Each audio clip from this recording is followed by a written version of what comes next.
Hello, my name is Tiffany, and today I will be talking about the Fibonacci sequence and the golden ratio. The golden ratio is a particular number often encountered when taking the ratios of distances in simple geometric figures. The golden ratio is equal to 1 plus the square root of 5 all over 2, and denoted by a Greek letter phi. Today I will be showing you how to find the nth Fibonacci number and how the Fibonacci sequence is related to the golden ratio. Shortly I will show you how to derive the value of phi, but first I'm going to begin with showing you how to construct the golden rectangle. The golden rectangle encompasses the golden ratio. So first I will start out with a rectangle with the ratio of 1 plus the square root of 5 all over 2. If we construct a square from using the shortest side of the rectangle, you will have a new golden rectangle. Construct a circle with center F and with the radius of the segment CF. Construct the arc from C to G, hide circle, and color the interior of the square. You can now create a tool to finish your construction of the golden spiral. When you construct your next square, you will have another golden rectangle. Therefore, each time you construct a new square with the length of the shortest side of the rectangle, you will get a new golden rectangle. Now we have our golden spiral.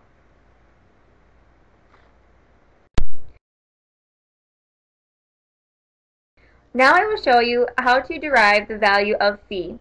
Construct segment AB.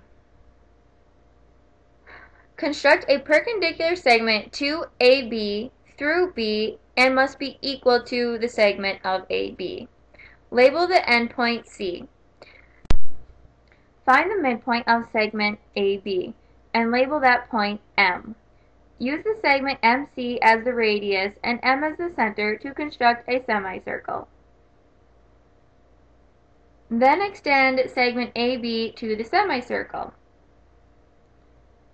First, I need to prove that B divides AE in the golden ratio, which will help me find the value of phi. In other words, I need to prove that segment AE over segment AB equals segment AB over segment BE. So with the construction, you can see that segment FB over segment BC equals segment BC over segment BE. Therefore, we have proven that B divides AE. Let segment BE equal 1 and AB equal x. Derive the value for the length of segment AB, which will be the value of the golden ratio. We know from my previous proof that segment AE over segment AB equals segment AB over BE.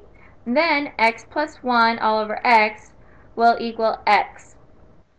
Set the equation to equal 0 and use the quadratic formula to find the value of segment AB.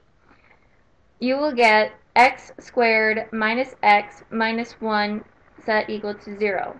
The quadratic formula will give you 1 plus or minus the square root of 1 minus 4 times 1 times negative 1 all over 2, which reduces to 1 plus the square root of 5 all over 2, which is equal to phi. 1.61 is the approximation for phi. The golden ratio is an irrational number that cannot be expressed fully in a decimal form. That is why we use its exact value 1 plus the square root of 5 all over 2.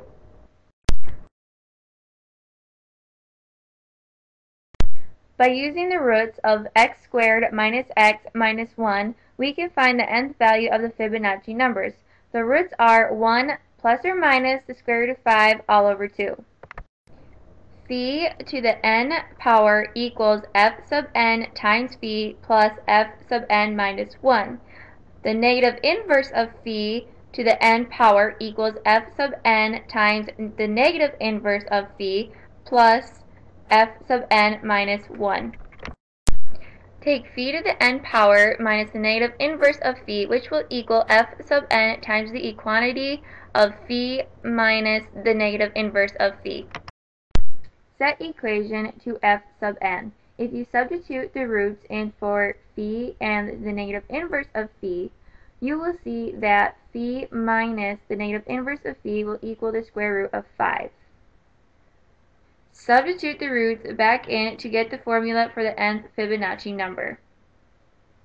Fibonacci numbers are a sequence of numbers such that every term is a sum of the previous two terms. In other words, f sub n equals f sub n minus 1 plus f sub n minus 2.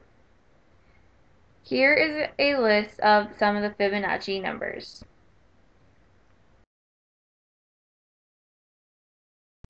Now if we go back to the golden rectangle, you will see that the ratios are the Fibonacci numbers. The sequence of the ratios of consecutive Fibonacci numbers gives an approximation of the golden ratio. The further out we go, the better the approximation becomes. This shows that the size of the rectangle doesn't matter as long as the ratio is about 1.61, and you will have a golden rectangle.